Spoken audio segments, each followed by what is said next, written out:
Welcome to the Delta College STEM Explorer High School Physics and Physical Science CAD and Introduction to Engineering project called Crash Science, Minimizing the Force of Impact in a Collision. We are so excited you decided to join us this year. This is one of our favorite projects. We've been doing this for about 5 years. We've had over 1,000 students do this project since 2016. My name is Nathan Elder, STEM Explorer Coordinator at Delta College. Delta College is one of the country's premier community colleges. Since 2016, we've worked with tens of thousands of middle school and high school age students on the STEM Explorer. We've also worked with a lot of community members trying to advance STEM in education. But not only are we interested in advancing STEM in education, but also interested in advancing STEM careers, especially in the Great Lakes Bay region. Did you know that each year there are hundreds of STEM jobs that go unfilled in the Great Lakes Bay region? This is simply because there's a lack of qualified applicants. So Delta College and the STEM Explorer program is seeking to help solve that problem. As mentioned before, you'll be doing computer-aided design in this project. And if this is something that interests you, Delta has a CAD certification program. And many students who come into our program only have to spend a year or so or whatever taking classes for CAD, and then they can leave the program and get a job right away in the industry. There's a lot of places out here in the Great Lakes Bay region that are hiring people with this kind of experience. Or maybe you would like to take that one step further and enroll in our pre-engineering program. This will give you a 2-year associate's degree in pre-engineering that you can then transfer into a college or university for a bachelor's in engineering. And most places that hire engineers require a bachelor's degree or higher. You can also get a master's degree in engineering. So in this project, we are introducing you to what it's like to be an engineer, specifically mechanical engineering as it applies to the automotive industry. So let's dive in, shall we? So as mentioned before, this project is a 3D CAD and engineering for high school physics crash science project. And you'll be designing a crumple zone to minimize the force of impact in a collision. In the picture here, you can see many different types of crumple zones that were designed by students over the years in this project. So to give you a brief overview of what you'll be doing over the course of about 6 weeks in this project, you will use your knowledge of basic physics concepts. So in the first semester of physics, you learn things about Newton's laws, motion, force, energy transfer, momentum, elastic and inelastic collisions. So you use all that knowledge to design and build a crumple zone to protect a highly sensitive sensor in a collision. You're going to learn CAD. You're going to use a program called Onshape. It's a 3D modeling program. It's freely available for education, but it's a professional application that's used in the industry. Once you're done making your prototypes, the STEM Explorer program will 3D print on our 3D printers here on the STEM Explorer. And then we'll bring them out to you, or we may end up testing them via live stream, depending on what we're allowed to do at the time. Then you'll analyze the data and present the information to your peers.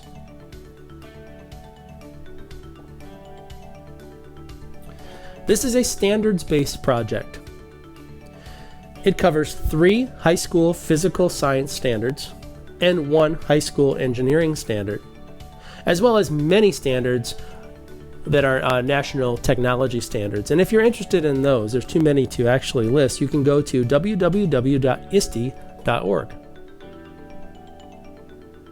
One of the great things about this project is you can do this project virtually. You can do it in person, or you can do it in a hybrid setting.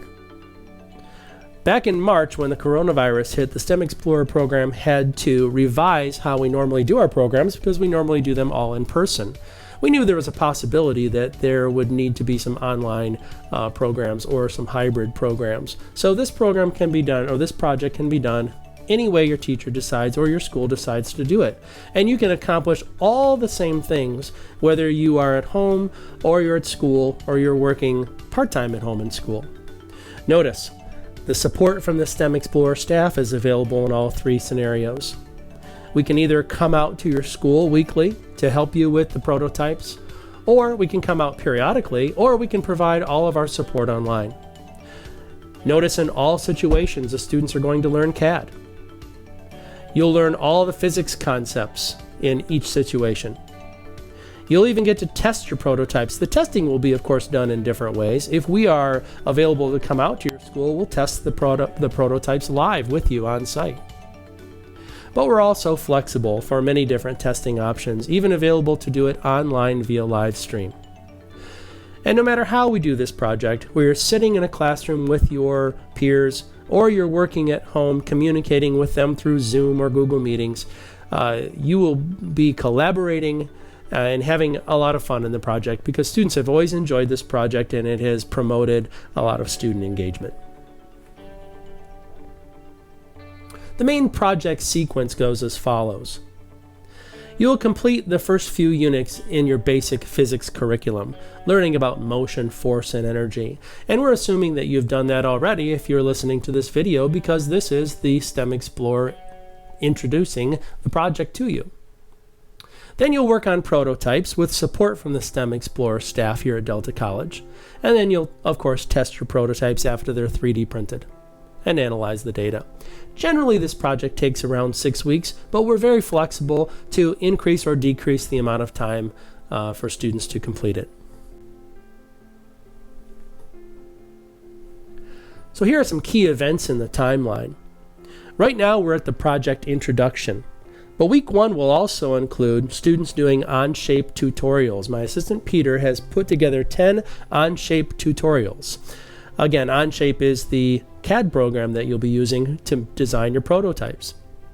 About 5 to 7 of those are absolutely essential, and there are 3 or so that can be viewed along the way and can be very helpful. Then you'll research, brainstorm, and plan your prototypes. Generally, this involves making sketches on paper and whatnot. Once you've done that, you can design your prototypes in Onshape. And one of the cool things about Onshape is it provides for online collaboration. So let's say there are 3 students in your group. 3 students at a time can actually work on the prototype at the same time in different locations by logging in. It's a fantastic option. Once you complete your prototypes by the end of week 4, the STEM Explorer staff has to 3D print them. And then once they're 3D printed, it's time to test them. And I'll show you the slam stick, which is our sensor that we use, in just a moment, and I'll show you the mortars that we use.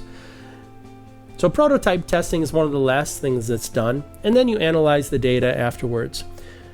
You will have video data that you'll be able to watch what happens in super slow motion of the collision.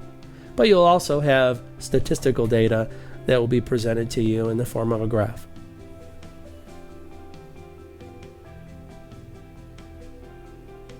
Here are some pictures of some students in some past projects. So I have a few more things to tell you in this introduction before you get started on your Onshape tutorials, and a couple things I'd like to show you. So this is the mortar that we use.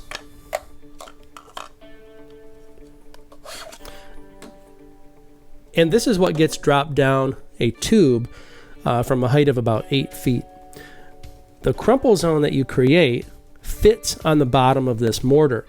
And the whole idea is when the crumple zone hits the ground, it will absorb the force of impact in the collision. So whatever's inside here, which happens to be this highly sensitive accelerometer, will not have to experience as much force. Now the math behind this is actually quite simple. Force, if you remember, is mass times acceleration. In this case, the acceleration is a negative number because it'll be slowing down. As it drops, it's speeding up. But then when it hits the ground, it's slowing down. What we really want to do is want to increase the amount of time that it takes for this mortar, once it hits the ground, to come to a complete stop. I want you to imagine something for a second. If we just took the slam stick accelerometer and we dropped it down to the concrete, how long do you think it would take to come to a complete stop once it hit the concrete? Well, it would be almost instantaneous. No such thing as exactly instantaneous, but it would hit, and within less than a millisecond, it would stop, and it would, of course, bounce right off the pavement. What we're trying to do is we're trying to increase the amount of time it takes to come to a stop. And by doing that, we will decrease the amount of force of impact. And if you think about this in the automotive industry, this is what we're trying to do when we have crash or crumple zones placed in strategic places around vehicles. Crumple zones on the front of a vehicle, for instance, to help in head-on collisions. Crumple zones indoors to help protect people who are being hit from the side. Crumple zones all around. And we've done a lot better job in the last 50 years especially, of making cars a lot safer. So if a car comes out of a collision completely mangled, it's not always a bad thing. Oftentimes the person will come out of that car unscathed. So, again, this is the mortar that you're using. We put the slam stick inside of it, and you can see a button there that we push to actually activate it before we test. We actually put a cell phone in there too, because if you can protect the cell phone in the collision, then that'll show that you've protected the occupants in the collision. So the cell phone goes down in there. We won't use your cell phone. We'll use our cell phones. So that goes in. And of course, your crumple zone is attached to the top. We have one stipulation basically, and that is the crumple zone that you design can't be any longer than the mortar itself. So you can't have a crumple zone that's like 8 feet long, for instance. Just a short crumple zone about the length of the mortar or less, connected to the mortar. And we will test that by dropping it down in the blast chamber, and we will take a slow motion video of it, and we will collect data from the slam stick itself when we plug it into the computer. It will tell us really specific information that we need to know. We are so happy that you have joined us on this project this year. Again, the STEM Explorer staff will be here to support you at all steps of the process. We have 5 years of experience working in this project, and each year we do this project, we get new and different ideas that the students come up with and fantastic results. So best of luck to you. We'll be seeing you around.